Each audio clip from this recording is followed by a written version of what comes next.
عمار الحكيم ليس المجلس الأعلى، كلام خاطئ، نقطة رأس السطر.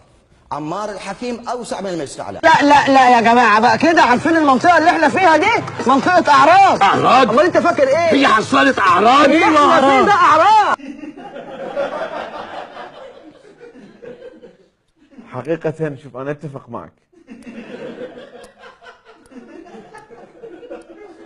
السيد عمار الحكيم أوسع من المجلس الأعلى بكثير،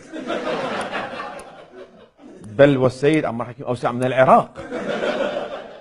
السيد عمار الحكيم يقال أنه أوسع من الكرة الأرضية كلها، بل وهناك أقاويل أن وسع السيد عمار الحكيم يضرب به المثل يعني.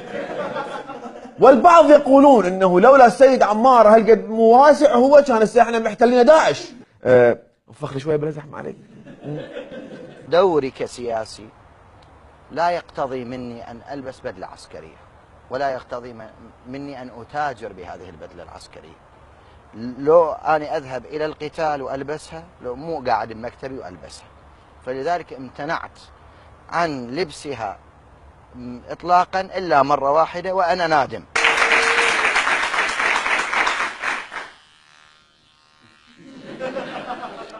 يعني قصدك اللي يلبسون البدلة العسكرية ويقعدون بمكاتبهم ويطلعون الساحة القتال يتاجرون بالقضية؟